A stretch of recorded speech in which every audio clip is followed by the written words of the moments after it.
Hi, everyone. Welcome back to the Movie Storyline channel.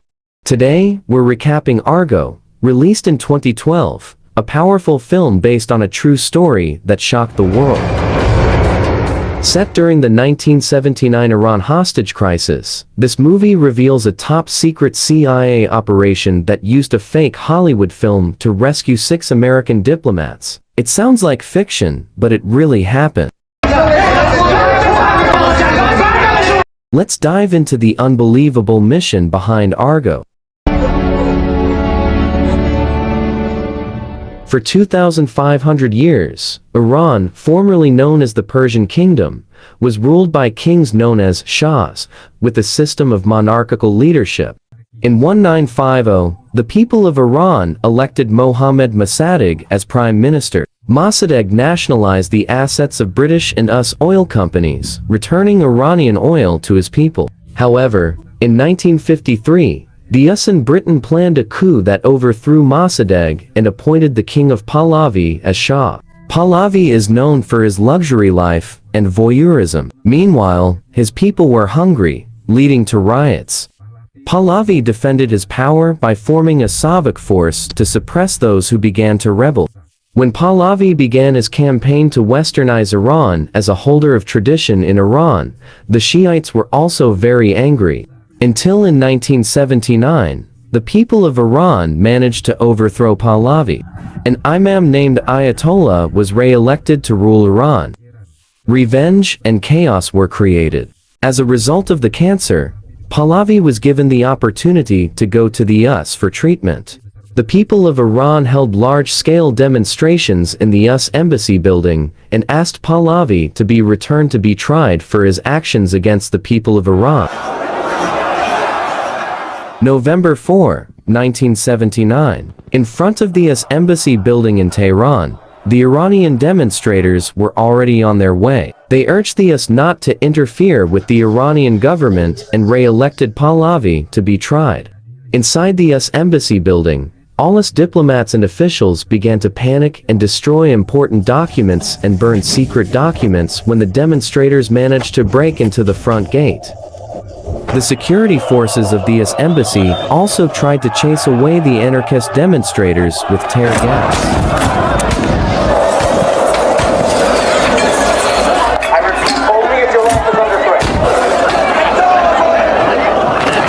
Meanwhile, in the immigration office building, 6 US diplomats planned to escape through the emergency door with several Iranian immigrants who were handling visas. Shortly thereafter, the entire embassy building was successfully taken over by the demonstrators. Approximately 60 people, consisting of US diplomats and US embassy officials, were taken hostage by the demonstrators to demand the United States.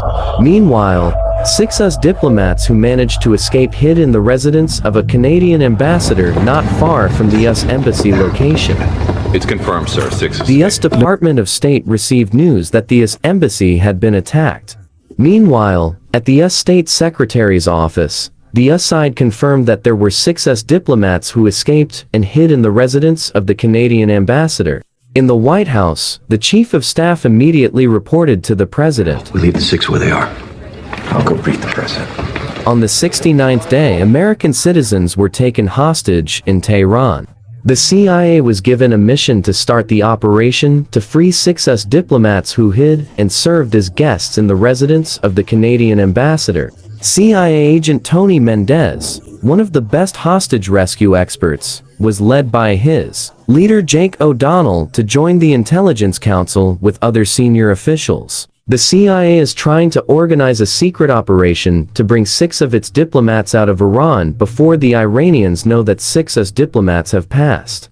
Some intelligence officials gave the option of sending a bike to bring the 6 people out through the Turkish border to the Turkish border, because the car couldn't possibly pass because there were roadblocks. But Tony opposed the option because the distance to the Turkish border was very far. In addition, the cold weather did not support.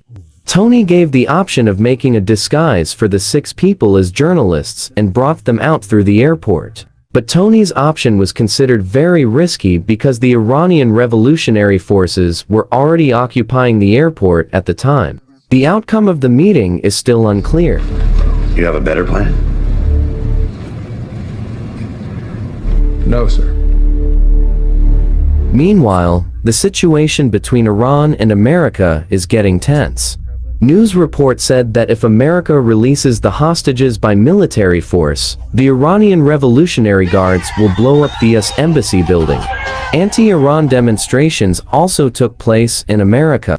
American citizens condemned the actions of the infiltration carried out by the Iranian Revolutionary Forces. Even violence was experienced by Iranian citizens in America.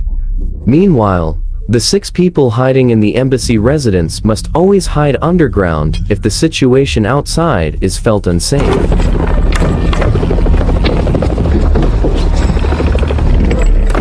Tony's married life is in trouble when a conflict occurs. Tony is separated from his wife and lives alone. Meanwhile, his only child is with his wife in the city. That night, while watching TV, Tony called his son. They talked about a movie they watched on the same channel. After calling, Tony was inspired.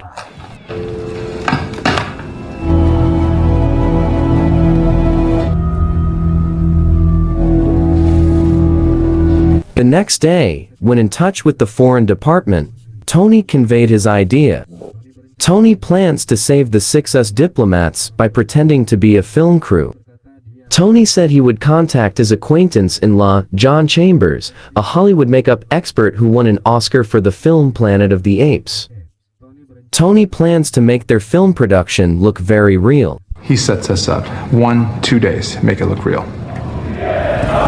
Meanwhile, in Iran, from a list of employees who are still being repaired and rearranged, the Revolutionary Guard of Iran realizes that some of the employees who are being repaired are not in the US Embassy office.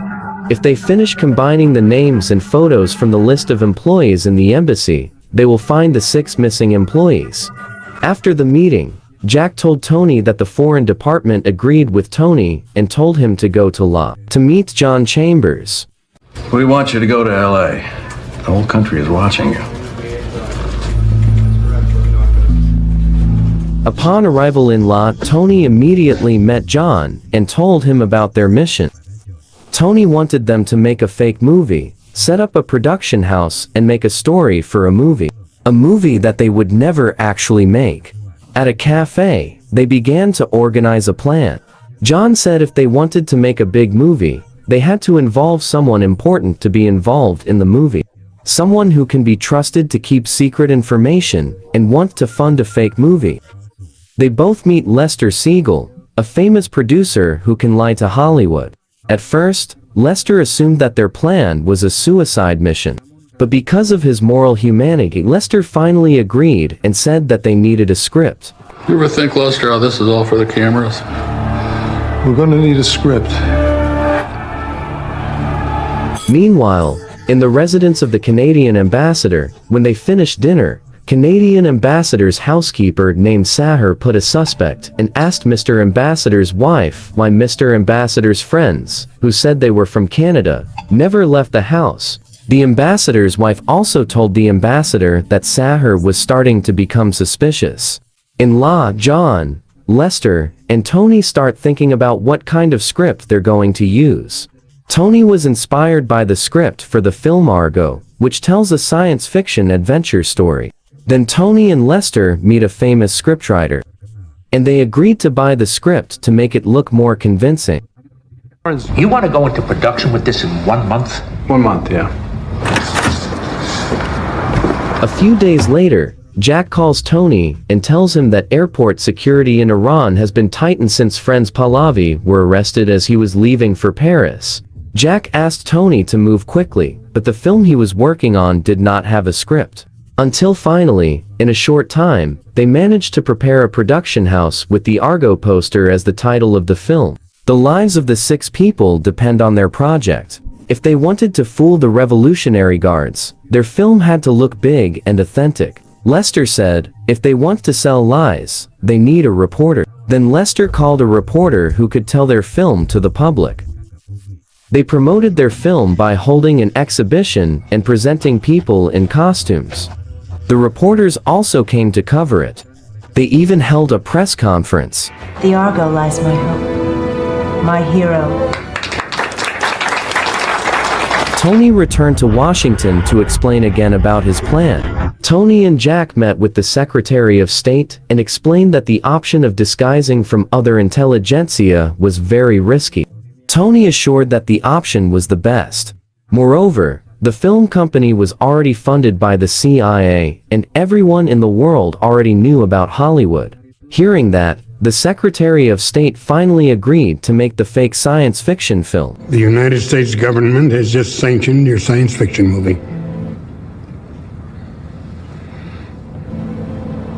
Thank you, sir. On January 27, 1980, Tony arrived in Istanbul, Turkey. Tony met another CIA agent there and was informed about the airport security system in Iran.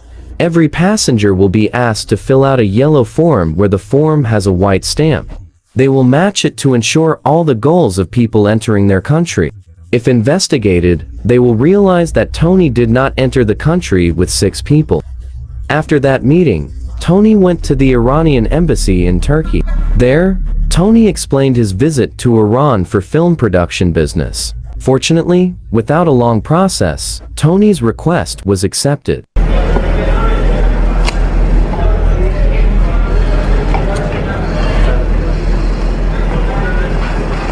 After that, Tony left Turkey and landed in Iran. When he arrived at the Iranian airport, Tony felt many eyes watching the airport. From the airport, Tony took a taxi to the Department of Culture to show his passport and ask for permission to do film production in Iran. After that, Tony met the Canadian ambassador. In the car, Mr. Ambassador gave a Canadian passport to Tony as a fake identity.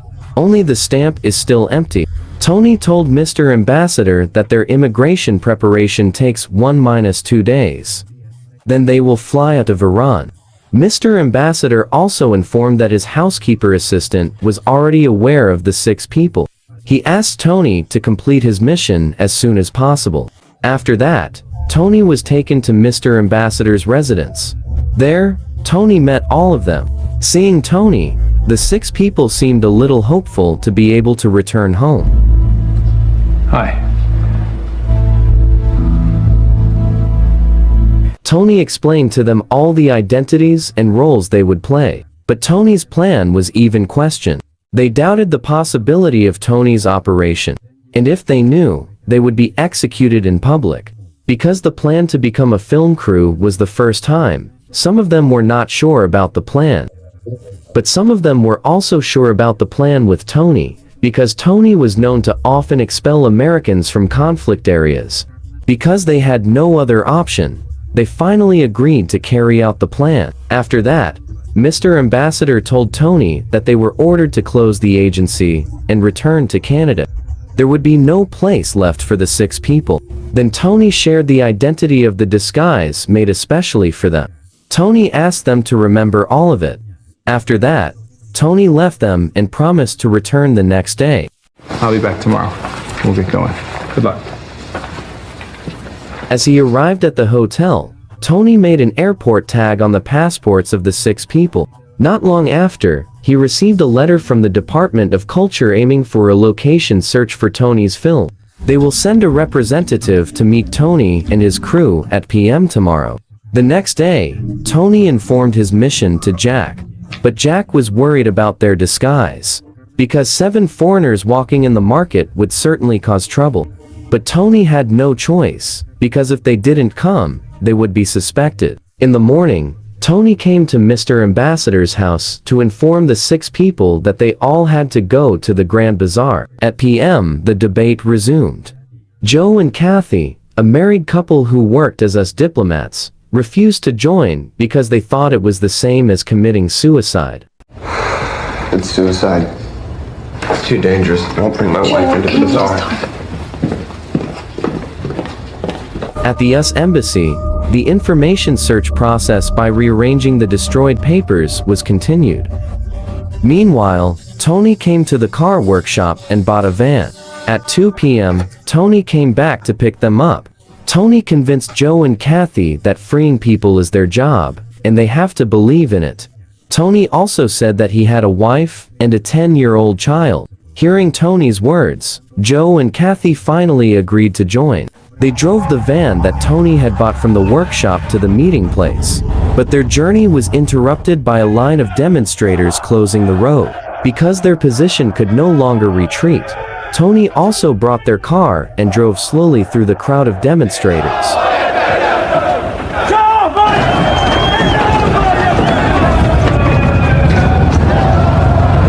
All right? As they arrived at the Grand Bazaar, Tony was greeted by representatives from the Department of Culture.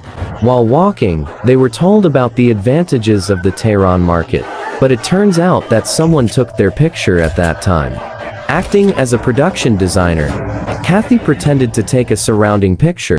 It turns out that there was a shopkeeper who did not accept the shop in the photo. Because the situation was getting less and less conducive, they ended the visit that afternoon. Meanwhile, in Canada's ambassador residence, revolutionary forces came and asked for clarification from Sahar, the ambassador's housekeeper, who was sweeping the yard. They asked how long Mr. Ambassador's guest had been living inside. But it was not expected that Sahar would protect Tony and his friends, and said that they had just arrived 2 days ago. Everyone in the house was an Iranian friend. Hearing that, the revolutionary forces then left.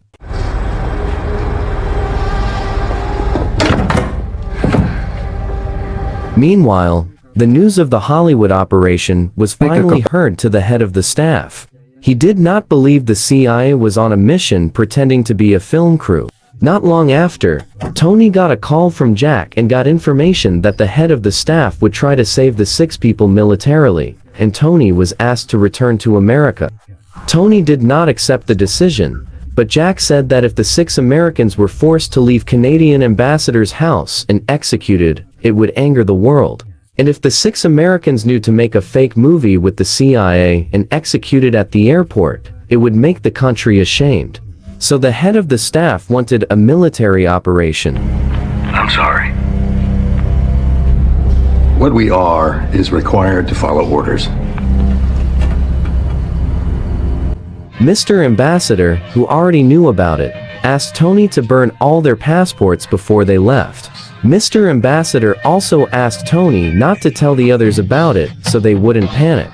When he returned to the hotel, Tony was worried between doing the job given by the government, which he knew was a very small chance of success, or still carrying out the plan he had made. The next day, after thinking all night, Tony contacted Jack and said that he would be responsible for everything. Tony picked them all up because that day, the Canadian embassy also had to be emptied. Before leaving, Tony informed them all that they would go through several posts. The first post was only to check their passports. In the next post, they had to submit a yellow form when they arrived. The staff would match it with the white seal that never existed. They had to pretend as if the airport had made a mistake by removing the white seal. The third post was a trap guarded by the Revolutionary Guards. Most of them already understood the characteristics of Americans, and they were looking for Americans. Mr. Ambassador and his wife were also preparing to return to Canada. After more than 2 months of protection by Mr. Ambassador and his wife, the 6 of them could only repay Mr. Ambassador's kindness with gratitude. Meanwhile, at the CIA office, Jack had to reactivate the 7 tickets that had previously been cancelled. But because of the difficult coordination process, they didn't want to help Jack connect the White House. Jack had to fight on his own to be able to connect the White House to activate the plane tickets. Because if not, Tony and the others would be detained at the airport.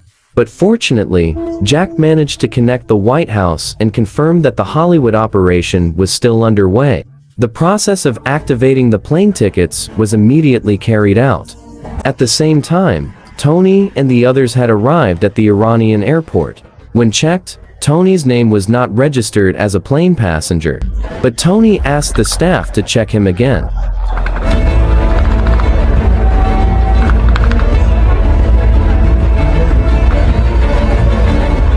My apologies, that just came through. Swiss Air says they picked up the tickets. They passed the first post for passport check, then moved on to the second post. In the second post, the yellow form will be matched with the white copy. But the staff couldn't find their white copies. The staff also asked when they came to Iran and what their purpose was. As Tony had taught them, they replied that they came 2 days ago to look for a film shooting location. They also gave a letter of recommendation from the Department of Culture, and finally, they were allowed to leave. In the next post, they faced the Revolutionary Guard. Even though they are from Canada, they are still suspected and interrogated. The Revolutionary Guard kept speaking in Iranian. Fortunately, Joe can speak Iranian. Joe explained their purpose in Iran to make a film, but they didn't believe it. Finally, Tony asked them to contact the Hollywood production office to make sure it was true. When contacted, Lester and John were not there. They actually wanted to go back to the production office, but were stopped by people who were shooting and could not pass. But fortunately, they came back on time and picked up the phone. Because the truth has been confirmed, they were allowed to leave. We can go. At the same time, at the US Embassy office, they managed to arrange a piece of paper that showed one of the faces of US diplomats. They found a match with the photo taken in Tehran market. The Revolutionary Guard immediately moved to the Canadian ambassador's house, but they were too late. They immediately contacted their comrades at the airport. Meanwhile, Tony and his group had managed to enter the plane. The Revolutionary Guards, who received information from their comrades, immediately moved to chase them.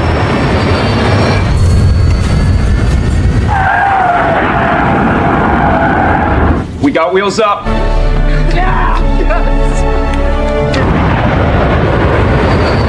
Fortunately, Tony's plane successfully took off and left the Iranian airspace.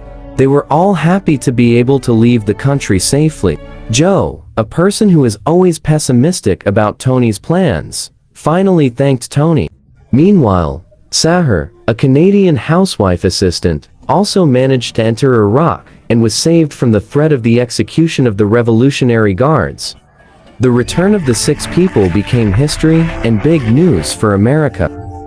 The 6 people were honored by the US Department of Foreign Affairs. America also thanked Canada for protecting and saving their diplomas. Meanwhile, Tony and the CIA were not given credit for their secret operations in front of the public because their mission was indeed secret. Meanwhile, Iran threatened Canada because it was considered insulting to their country's sovereignty. After all those events, Jack picked up Tony and said that the president wanted to meet and would give Tony the highest award from the United States. After that, Tony met his wife and finally returned with his wife and children.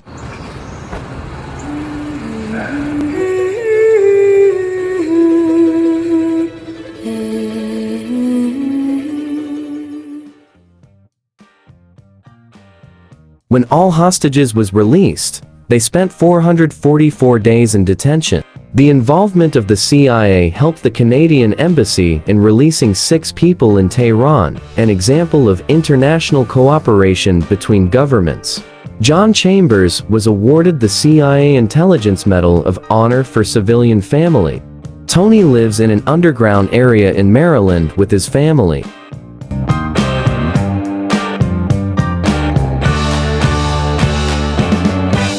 Thank you for watching. See you next time with new movie storyline. Have a nice day.